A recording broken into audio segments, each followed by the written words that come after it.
Mga katambay, may tuturo pa ako sa inyo mga katambay. Kasi marami nagtatanong sa akin mga katambay kung paano daw kinuha yung mga pinto pumasok. Ganito po yung ginawa ko mga katambay.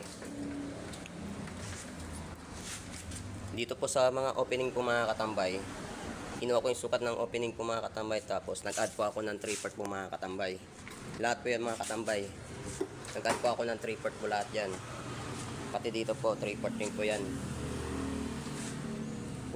Nag-add ako ng 3/4 mga katambay, tapos divide 2 ko po. Bali ito po yung mga kalabasan niya mga katambay. Nag-divide 2 po ako. Yan po mga katambay. Tapos sa height naman mga katambay, opening, tapos add ako ng 1 mga katambay. Yan po mga katambay. Tapos sa drawer po mga katambay, ito po yung diskarte ko. Yung drawer po mga katambay, sakto lang po siya dito. Yan o, kapag sinara mo sakto siya. Tapos yung dito po sa kabila mga katambay, kalahati po siya medya.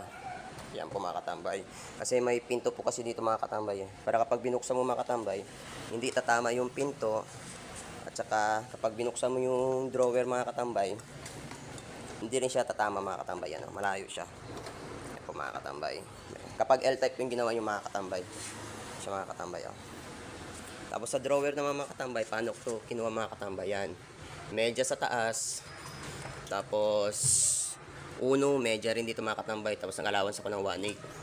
Yan po. Halos lahat po yung mga katambay. 1/8 po yung allowance ko dyan. Yan po. Tapos pinakailalim yung mga katambay medya. Para pantay siya dito mga katambay. Yan. Alignment ko na ito mga katambay. Para tulad yung mga katambay yung medya siya. Yan. At 3/4. Para yung mga allowance yung mga katambay. Ganito lang siya. Yan. Yan. Yung saktuhan lang siya allowance mga katambay. Yan siya.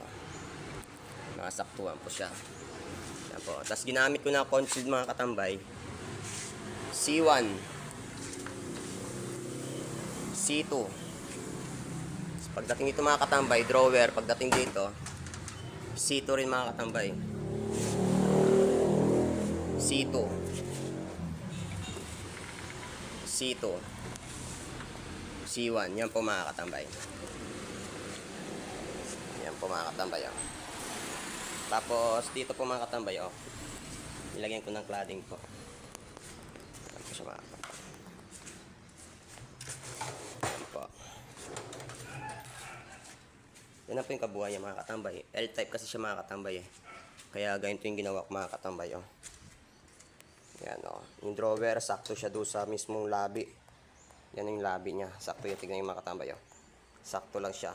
Para kapag binuksan to, hindi tatama mga katambay, ganun siya. Saktong sakto. Diba mga katambay?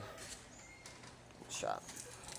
Kasi kung hindi nyo sakto sa, kung nakasobra yun dito mga katambay, hindi mabubuksan yung drawer nyo dahil sa pinto na to. Kaya yung mga katambay, oh, saktuhan lang siya. Oh.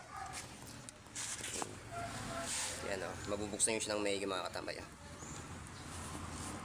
Yan po mga katambay. Oh. Maraming salamat po mga katambay.